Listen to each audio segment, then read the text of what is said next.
بسم الله الرحمن الرحيم ومن الناس من يشتري لهو الحديث ليضل عن سبيل الله بغير علم ويتخذها هزوا أولئك لهم عذاب مهين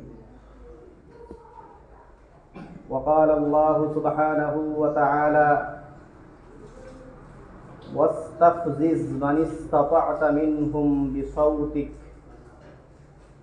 وقال الله تعالى أفمن هذا الحديث تعجبون وتضحكون ولا تبكون وأنتم سامدون وقال رسول الله صلى الله عليه وسلم ليكونن في أمتي قوم يستحلون الحر والخمر والمعازف أو كما قال النبي صلى الله عليه وسلم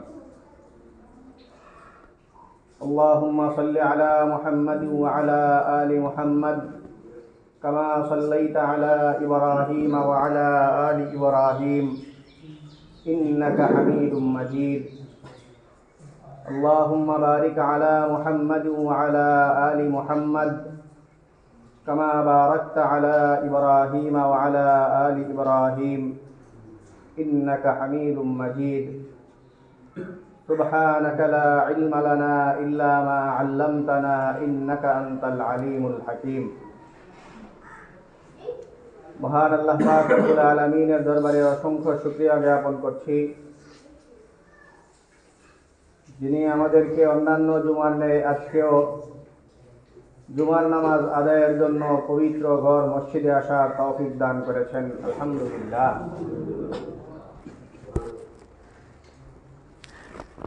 মুহতারাম হাজিরিন, আপনাদের সামনে কোরআনে কারীমের সূরা লুকমানের একটি আয়াত, অন্য আরো দুইটি আয়াত সহ সূরা লুকমানের বিশেষভাবে একটি আয়াত এবং এই সংক্রান্ত নবী সাল্লাল্লাহু আলাইহি ওয়াসাল্লামের একটি হাদিস পাঠ করেছি, যেখানে বিশেষভাবে গান বাজনা বাদ্যযন্ত্র ইত্যাদি বিষয়ে কোরআন এবং হাদিসের নির্দেশনা বলা আছে। তো আপনারা জানেন, আমাদের সংখ্যাগরিষ্ঠ মুসলমানের এই দেশের মুসলমানদের জন্য খুব কষ্টকর একটা ব্যাপার। আমাদের বর্তমান অন্তর্বর্তীকালীন সরকার মুসলমানদের সন্তানরা যেই বিদ্যালয়ে পড়াশোনা করে সেই বিদ্যালয়ে গানের শিক্ষক নিয়োগ দেওয়ার অপচেষ্টা করতেছে।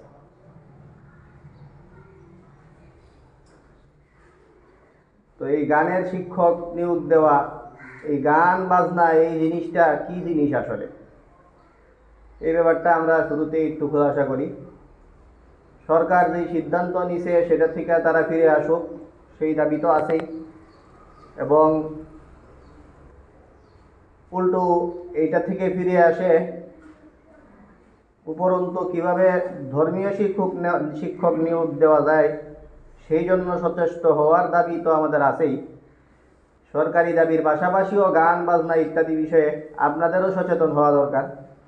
আপনারা যদি আগে চান যে আমাদের সন্তানরা গান শেখার দরকার নাই, এই জন্য তার আগে তো গান খারাপ জিনিস আপনাদের সবার ওইগুলি বাদ দেওয়া দরকার। এই জন্য নিজেদের জন্য গান ইত্যাদির খারাপ দিক এবং যেই সিদ্ধান্তকে কেন্দ্র করে আমাদের আলোচনা, সেই সিদ্ধান্ত বিষয়ে আমাদের অবস্থান, সবগুলি বিষয় আপনাদের সামনে আমরা তুলে ধরার চেষ্টা করব। গানের উৎস যদি আমরা খুঁজি, গান কিছু কিছু জিনিস আছে যেই জিনিসগুলি বিশেষ একটা পার্টির সিম্বল।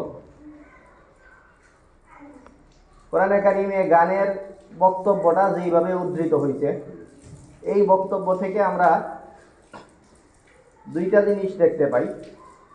একটা হইল গান এটা একটা পার্টি, যেই পার্টিটা কোরআনের পার্টির বিপরীত মেরুতে দাঁড়ানো।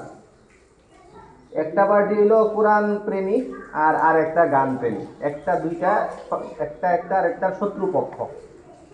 একটা পক্ষ হইল এরা গানের পক্ষ, আর একটা পক্ষ হইল কোরআনের পক্ষ। আপনাদের অনেকের কাছে অত শত্রুতা মনে না হইতে পারে, কিন্তু যেই জিনিসটার সাথে কোরআন এবং হাদিস বলতেছে যে এটার সাথে শত্রুতা, এটাকে আপনারা শত্রুতা হিসাবেই নিবেন। আপনাদের অনেকের কাছে এটা শত্রুতা মনে করতে সমস্যা মনে হইতে পারে। অনেকের মনে হয় যে না, আমার তো মনে চাইলে গান শুনি, আমি তো কোরআনের বিরুদ্ধে পার্টি না, অথবা আমি তো কোরআনও পড়ি, কিন্তু কোরআন পড়ি আবার মাঝে মাঝে আমার গানও শুনিয়ে ফেলি, বা শুনলে নিজের অন্তরের সমস্যার কারণে হয়তো ভালোও লেগে যায়, বা মনে করতে পারেন আমার ভালো লাগে, বা আপনি শুনেন আবার আপনি কোরআন বিরোধী বা কোরআনের উল্টা পার্টি মনে করেন না। আপনাদের অনেক কাছে এই ধরনের দুইটার সাথে সংমিশ্রণের ব্যাপার থাকতে পারে, কিন্তু মৌলিকভাবে যে ব্যাপারটা যেভাবে আসছে আপনাদের সেভাবে নেওয়াটাই ভালো। তো আমরা গোড়া থেকে জিনিসটা চিন্তা করলে আমরা দেখতে পাই এই গানটা হইল এটা কোরআন বিরোধী পার্টি। যেমন কোরআনে কারিমের বক্তব্য যদি আমরা খেয়াল করি, কোরআনে কারিমে আল্লাহ পাক রব্বুল আলামিন এইটাকে যেইভাবে উপস্থাপন করছেন সূরা লুকমানের মধ্যে, আল্লাহ তাআলা কোরআনের পার্টির একটা বক্তব্য দিচ্ছেন যে একটা হইল এরা কোরআনের পার্টি। এই লম্বা জোড়া বক্তব্য, যেখানে কোরআন তেলাওয়াতের গুরুত্ব, যারা কোরআন তেলাওয়াত করে এরা সফল, এদেরকে মুমিন বলা হয়েছে, এই বক্তব্য দিয়া তারপরে বিপরীত মেরুর বক্তব্য তুলে ধরতেছেন আল্লাহ তাআলা। তো আমরা মূল বক্তব্যটার আগের বক্তব্যটা বলে নিলাম যে গান কেন্দ্রিক যে বক্তব্যটা আমরা বলবো, এই বক্তব্যটার আগে আল্লাহ তাআলা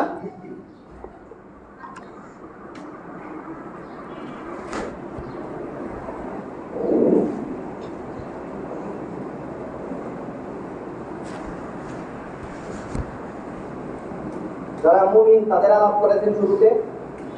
এদের আলাপের মধ্যে এরা কোরআনের আয়াত এদের কাছে যখন তেলাওয়াত করা হয় তখন এদের ভালো অনুভূতি জাগে, এরা সফল ইত্যাদি বক্তব্য বলার পরে আল্লাহ তাআলা এরপরে বলতেছেন আরেকটা পার্টি আছে যারা গান বাজনা শুনে। আল্লাহ তাআলার কথার ধরনটা খেয়াল করেন। আরেকটা পার্টি আছে যারা গান বাজনা ইত্যাদি শুনে, আবার এই গান বাজনা শুনে যে গান বাজনা কি এটা বলতেছেন যে এই গান বাজনা শুনে এটার গান বাজনার সাথে জড়ায়, এটার কারণটা হলো এরা ওই আরেক পার্টি যে একটু আগে আলাপ করা হইলো, যারা কোরআনের তেলাওয়াত শুনে এরা মুমিন, এরা সফল, কোরআনের তেলাওয়াত করলে এদের ভিতরে ভালো অনুভূতি থাকে, এই কোরআনের তেলাওয়াতকে যেন বন্ধ করে দিতে পারে এই জন্য এরা গান শুনে। তার মানে দুইটা পক্ষকে আল্লাহ তাআলা, আপনি মাঝে মাঝে যে আমি বিদলেই আছি মনে করলেও আল্লাহ তাআলা এটা মানতে না। আল্লাহ তাআলা দুইটা পক্ষ দাঁড় করে দিয়েছেন যে এটা একটা পক্ষ, আর আরেকটা পক্ষ হইল ওয়ামিনান নাসি মান ইয়াশতারি লাহওয়াল হাদিস লিয়ুদিল্লা আন সাবিলিল্লাহি বিগাইরি ইলমিন ওয়া ইয়াত্তাখিযাহা হুজুয়া। আরেক পক্ষ হইল যারা গান বাজনা ইত্যাদি বন্দোবস্ত করে যেন ওই আগের পার্টি যেটা ওই পার্টি থেকে এদেরকে সরাইয়া নিয়ে আসতে পারে, এদেরকে বিভ্রান্ত করতে পারে, এদেরকে যেন গুমরাহির দিকে নিয়ে যেতে পারে। তো অনেকে বুঝে না, এদের মনে হয় যে বুঝে আসে না, কোরআন থেকে চলে যায় কেমনে। এটা আল্লাহ তাআলা বলছেন বুঝে আসবে না, এটাই বিগাইরি ইলমিন, অজ্ঞাতসারী অনেকের কোরআন থেকে সরাইয়া দেয়, অনেকে নিয়ে যায়, এদের বুঝতেও পারে না এরা যে না আমি এবার আরেক পার্টিতে চলে গেলাম কেমনে। এর যে পার্টি পাল্টায় আরেক পক্ষ শত্রু পক্ষে গিয়ে আশ্রয় নিয়েছে, এই ব্যাপারটা সে টেরও পায় না। এইভাবে গান বাজনা ইত্যাদি তাকে এখান থেকে সরাই আনে। তো এই আয়াতে আমরা একটা দিক খুঁজে পেলাম, আর অনেকে এটাকে আরেকটু জঘন্য করে তুলে ধরেন। সেটা হলো যে এই গান বাজনার পার্টি যেটা, এটা শিরিকের পার্টি, একটা ইমানের পার্টি আর একটা শিরিকের পার্টি। সেই হিসাবে অনেক মুফাসসির থেকে বর্ণিত আছে যে রাহুল হাদিস এর দ্বারা এখানে আসলে শিরিক উদ্দেশ্য এবং শিরিকও উদ্দেশ্য, পাশাপাশি গান বাজনা বাদ্যযন্ত্র এগুলো উদ্দেশ্য, এবং এগুলোর মধ্যে কোনো বৈপরীত্য নাই। এই গান বাজনা ইত্যাদি এটা শিরিকের পার্টি, এই পার্টিটাই চায় কোরআনে কারীম থেকে ধরে নেওয়া যায়। এই জিনিসটা আর একটা জায়গা থেকে বুঝে আসে, এটা যে ঈমান আর শিরিকের যে শত্রুতা, এই ধরনের শত্রুতা যে কোরআন আর গানের সাথে শত্রুতাটা কোন লেভেলের, এটা বোঝার জন্য আমরা সূরা ইসরা, বনি ইসরাঈলের আরেকটা আয়াত আমরা আপনাদের সামনে তুলে ধরি। যে আয়াতের মধ্যে আল্লাহ তাআলা শয়তানের সাথে আলাপ করতেছেন। শয়তানের ব্যাপার আপনারা জানেন, একটা সময় পর্যন্ত সে খুব ইবাদত বন্দেগীতে মত্ত ছিল, খুব এমনকি খুব ভালো ইবাদতকারী, খুব বাড়াবাড়ি করতে গিয়ে অনেকে ফেরেশতাদেরও লিডার বানায় দেয়, এটা বাড়াবাড়ি। বাকি যাই হোক, বেশ আবেদ ছিল, সে ইবাদত বন্দেগীকারী ছিল। একটা পর্যায়ে আদম আলাইহিস সালামকে সেজদা দেওয়া ঘটনাকে কেন্দ্র করে তার অহংকার, উদ্ধতপূর্ণ আচরণ, তার এই উদ্ধত মনোভাব থেকে সে সঠিক পথ থেকে বিচ্যুত হয়েছে। সেগুলো অন্য ঘটনা, সেই হিসেবে আপনারা বহুবার বিভিন্নভাবে শুনছেন। তো এখানে আমরা যে কথাটা বলছি, তাকে যখন আল্লাহ তাআলা সরাইয়া দেন, বহিষ্কার করেন এই উদ্ধতের কারণে, তার উপরে যখন লানত আল্লাহ তাআলা অভিশাপ করেন, মালউন যখন সে হয়, এই সময় সে আল্লাহ তাআলার কাছে কিছু হিসাব নিকাশ চাওয়া পাওয়া বাকি ছিল তার। সে আল্লাহ তাআলার কাছে কিছু দাবি দেওয়া তুলে ধরছিল। আল্লাহ তাআলা এর ভিত্তিতে কিছু দিয়েছেন, মানুষকে সে কুমন্ত্রণা দিবে, দীর্ঘ হায়াত, কিয়ামত পর্যন্ত সে হায়াত চাইতেছিল, ইত্যাদি বিষয়ে যখন আলাপ হয়েছে, আল্লাহ তাআলা তখন তাকে এইগুলো দিলেন, বলে ঠিক আছে দিলাম না। আর দেওয়ার পরে আল্লাহ তাআলা বলছেন যে এইবার না, ওয়াস্তাফজিজ মানিস্তাতাআতা মিনহুম বিসাউতিক, তুই তোর সাউন্ড দিয়া কারে কারে গুমরা করবে কইরালা। তো মুফাসসিরিনে কেরাম এই আয়াতের তাফসীরে বলছেন শয়তানের এই সাউন্ড, শয়তানের সাউন্ড মানে হইল গান বাজনা। শয়তানের সাউন্ড মানে গান বাজনা, এর অর্থ হইল আল্লাহ তাআলা বলছেন গান বাজনা তো তোর ব্যাপার, ঠিক আছে তুই দেখি গান বাজনা দিয়া কারে কারে তোর তেলে দিতে পারস নে। তোদের যেই পাওয়ার টাওয়ার তুই চাইতেছ, সেই পাওয়ার তোরে দিলাম। তোর সেই পাওয়ার দিলেও আমার বান্দাদেরা, এই আমার বান্দাদেরকে তুই বিভ্রান্ত করতে পারবে না, এদেরকে তুই বিপদে দিতে পারবে না। তুই তোর একটা পার্টি জমা করতে পারবে, ঠিক আছে তোর যেই আওয়াজ টাওয়াজ আছে সেই আওয়াজের একটা পার্টি তুই জোগাড় করতে পারবে।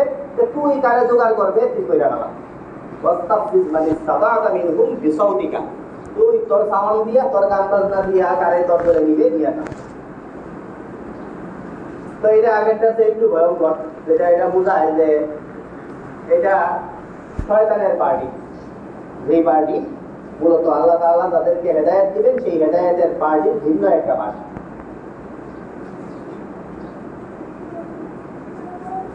তো এগুলো থেকে আমরা খুব স্পষ্টতই বুঝতে পারতেছি গান এই জিনিসটার শরীরিক অবস্থান কোন জায়গায়।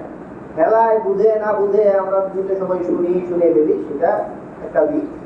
বাকি এই গানটা শরীয়তে, এই গানটা খুব জঘন্যতম একটা পার্টি, এটা একটা নমুনা। এই পার্টিটা কোরআন বিরোধী পার্টি, আর আরেকটু কঠোর ভাষায় বলতে গেলে হেদায়েত বিরোধী শয়তান যে পার্টি তার জমা করবে, সেই শয়তানের পার্টি। যেই শয়তানের পার্টি আল্লাহ বলেছেন তোর পার্টি জমা কর, তোর তো গান বাজনাই তোর পুঁজি, তোর এই পুঁজি দিয়ে তুই কারে তোর তোরে নিবে নিয়ে আসা। এছাড়াও তোরে খাওয়ারের মধ্যেও এই গান বাজনা বিষয়ে একটা বক্তব্য আছে, যেখানে যেই জায়গায়ও আমরা এই সেম জিনিসটাই দেখবো, যেটা যে একটা শত্রুতার ব্যাপারটা আমাদের সামনে আরো প্রকাশিত হবে। আল্লাহ তাআলার আয়াত যখন শোনা হইতো, পড়া হইতো, কোরআন যখন নাজিল হয়, কোরআনে কারীম যখন নবী সাল্লাল্লাহু আলাইহি ওয়াসাল্লাম তেলাওয়াত করতেন, সেই সময়ে কোরআনে কারীম তেলাওয়াত করলে কিছু মানুষের অ্যালার্জি শুরু হতো। এখন মাঝে মাঝে দেখা যায় কোরআন তেলাওয়াত করতে দেয় না, কোন জায়গায় কিছুদিন আগে এক জায়গায় কোরআন তেলাওয়াত নিষিদ্ধ করছিল, পরে আবার তাওহীদি জনতা এর দূর করে রুমের দিকে দূর করে এর কোরআন পড়ে শুনাইতেছিল। তো তার কোরআন তেলাওয়াত শুনলে এটা অ্যালার্জি, এটা বহু পুরানো রোগ। তো এই রোগটা যখন দেখা দিয়েছিল, নবী সাল্লাল্লাহু আলাইহি ওয়াসাল্লাম তেলাওয়াত করলে, কোরআনে কারীম পাঠ করলে, সাহাবায়ে কেরাম পাঠ করলে এটা প্রতিবন্ধকতা তৈরি করা হতো। সেই প্রতিবন্ধকতা যখন তৈরি করা হতো, ওই সময় এদের বিরুদ্ধাচরণে আল্লাহ তাআলা যে বক্তব্যটা পেশ করছেন সেটা হলো যে এরা কি আজীব লোক, এরা কোরআনে আটকে দিতে চায়, কোরআনের আওয়াজ বন্ধ করে দিতে চায়, কোরআনের আওয়াজ শুনলে এরা আটকে উঠে, যেখানে কোরআনের আওয়াজ শুনলে ক্রন্দন করা উচিত ছিল, কান্না করা দরকার ছিল, সেখানে এরা এটা নিয়ে ঠাট্টা করে, হাসাহাসি করে, উপরন্ত এরা মত্ত থাকে গান বাজনা করে। তবে ব্যাপারগুলি খুবই স্পষ্ট যে দুইটা পার্ট একসাথেই শুধু আলোচনা হইতেছে, দুই মেরুর জিনিস। যেখানে একদিকে বলা হইতেছে যে কোরআনের কথা, কোরআন আটকায় দিতেছে, এরা কোরআন নিয়ে মজা করতেছে, আর এরা করতেছে যেটা এদের কাজটা হলো গানের কাজ। মানে এরা এই গানের বাড়ি আটকায় কোরআন, চালু করে গান। তার মানে একটার সাথে আরেকটা পূর্ণ বৈপরীত্য, পুরা বিপরীত মিলের দুই শত্রুতা। আল্লাহ তাআলা বলেন, আফামিন হাযাল হাদীসি তা'জাবুন ওয়া তাদহাকুনা ওয়া লা তাবকুন ওয়া আনতুম সামিদুন। আফামিন হাযাল হাদীসি তা'জাবুন, এই যে কোরআনে কারীম শুইনা এরা আটকে উঠে, ওয়া তাদহাকুনা ওয়া লা তাবকুন, এরা কোরআনে কারীম শুইনা হাসা শুরু করে, অথচ কোরআনে কারীম শুনলে তো হাসার পরিবর্তে কান্না দরকার ছিল।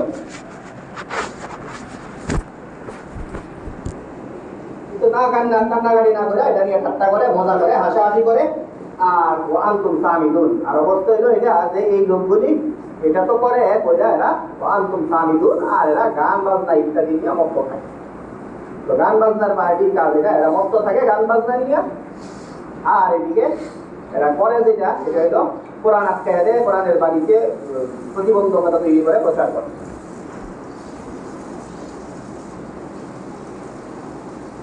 কোরআনে কারীম গান বিষয়ে, এই গানকে কেন্দ্র করে এই বক্তব্যগুলো দিতে নবী সাল্লাল্লাহু আলাইহি ওয়াসাল্লাম উনি গানকে কেন্দ্র করে, গান বিষয়ে যারা জড়িত হইব এদেরকে নিয়ে যে বক্তব্যটা দিতেন, সেটা এমন এক কাজ যেখানে হুকুম বলতে গেলে এরা আর মুসলমান থাকে না, কুফরি হয়ে যায়। নবী সাল্লাল্লাহু আলাইহি ওয়াসাল্লাম বলেন, লা ইয়াকুনান্না ফি উম্মতি কাওমুন ইস্তাহিদুনাল হুররা ওয়াল হারির ওয়াল খামারা ওয়াল মাআসি। একটা সময় দুনিয়াতে এমন তৈরি হইব যে এমন পার্টি বাইরিব যারা স্পষ্ট যে জিনিসগুলি হারাম এইগুলোর বৈধতা দিয়ে দিবে, এগুলোর লাইসেন্স দিবে। চারটার কথা এখানে আছে, চারটা জিনিসের। এক নম্বর হইল হুর, মানে এটা আমাদের বর্তমান সিচুয়েশনে আর মিলানো যায় না। হুর মানে স্বাধীন লোকের হালাল মনে করে। স্বাধীন লোক মানে গোলাম বান্দি যারা, এরা ওদেরকে বেচা কেনা বৈধ। আর কোনো এক সময় আসবে এরা স্বাধীন মানুষকে বিক্রি করে রাখবে, এইরকম একটা সময় আসবে তখন তারা স্বাধীন মানুষকে বিক্রি করে ফেলবে, বেচা কেনা ইত্যাদি করে ফেলবে, এমন সময় আসবে। বল হারির, হারির মানে রেশমি কাপড়। তো শরীয়তে রেশমি কাপড় ব্যবহার নিষেধ, রেশমি কাপড় ব্যবহার করা যায় না। রেশমি কাপড় যুদ্ধের ময়দানে টুকটাক অনুমতি আছে, এছাড়া রেশমি কাপড় আর স্বর্ণ এই দুইটা যদি ব্যবহার করে তাহলে স্বর্ণ শুধু পুরুষের জন্য। এগুলির ব্যাপারে নবী সাল্লাল্লাহু আলাইহি ওয়াসাল্লাম বলেন যে এই দুইটা জিনিস আমার উম্মতের পুরুষের জন্য রেশমি কাপড় আর স্বর্ণ, এই দুইটা জিনিস আমার উম্মতের পুরুষের জন্য হারাম করা হয়েছে, নারীদের জন্য হালাল করা হয়েছে।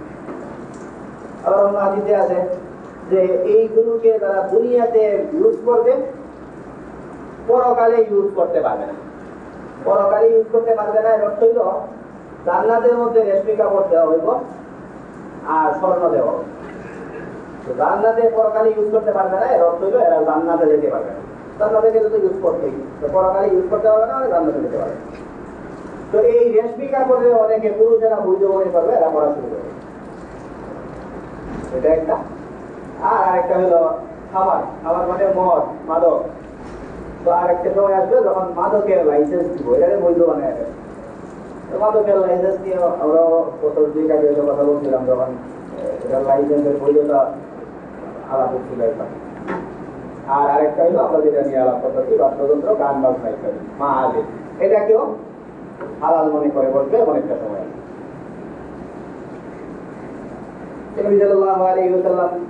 এমন পার্টি, এটা খুব জঘন্য কথা যে এরা শুধু এটা করবে এমন না, এটারে হালাল মনে করবে।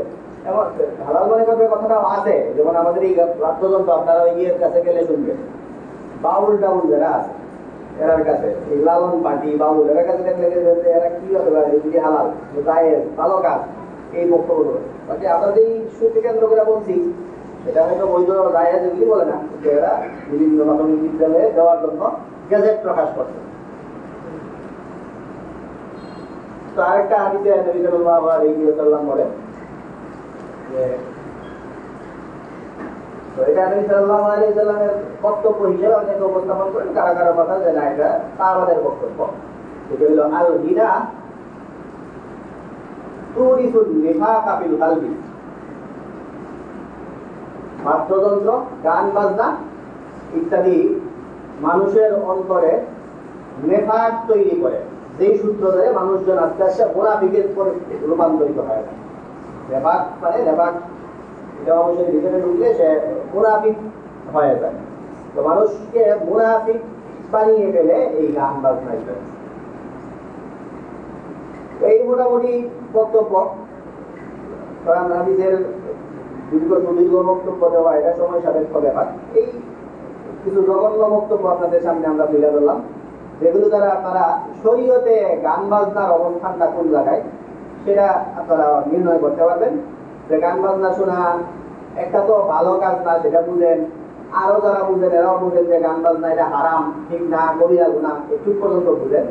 কিন্তু এটা যে আপনার সবচেয়ে বড় শত্রু পক্ষের হাতিয়ার, এই জিনিসটা আপনাদের বোঝা দরকার।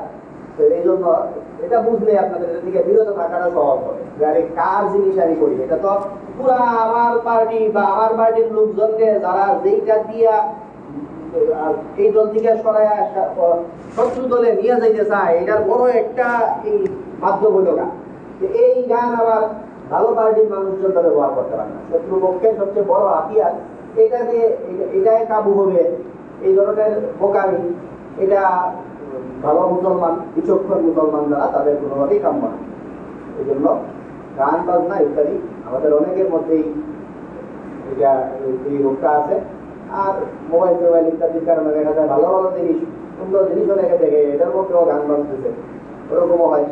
তো এগুলি থেকেও পরিহার করা, যাবতীয় গান বাজনা ইত্যাদি যেগুলো জঘন্য অপরাধ, ভয়ানক কথা কোরআনে হাদিসের মধ্যে বর্ণিত আছে, এগুলো থেকে আমরা নিজেরা প্রত্যেকেই বেঁচে থাকবো। গান বাজনা ইত্যাদির কাছে যেন আমরা ধারের কাছে না ঘেঁষি। বিশেষ করে উঠতি বয়সের যারা, এদের মধ্যে এই প্রবণতা একটু বেশি হয়। বিশেষ করে তোমাদেরকে আমরা বিশেষভাবে আরো বলি গান বাজনা যে কতটা খারাপ জিনিস, এটা কাদের হাতিয়ার, কারা এটা ইউজ করে।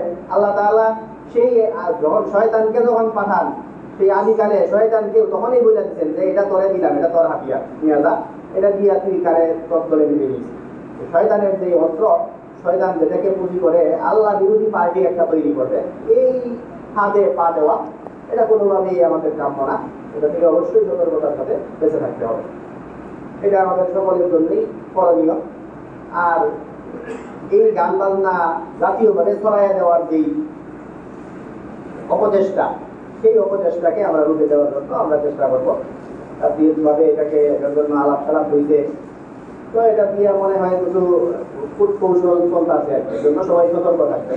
গান বাজনার জন্য গ্যাজেট প্রকাশ করা হয়েছিল প্রত্যেকটা প্রাথমিক বিদ্যালয়ে। তারপরে আপনাদের সকলের প্রাণের সংগঠন হেফাজতে ইসলাম বাংলাদেশ এটা নিয়ে আপত্তি জানাইছে।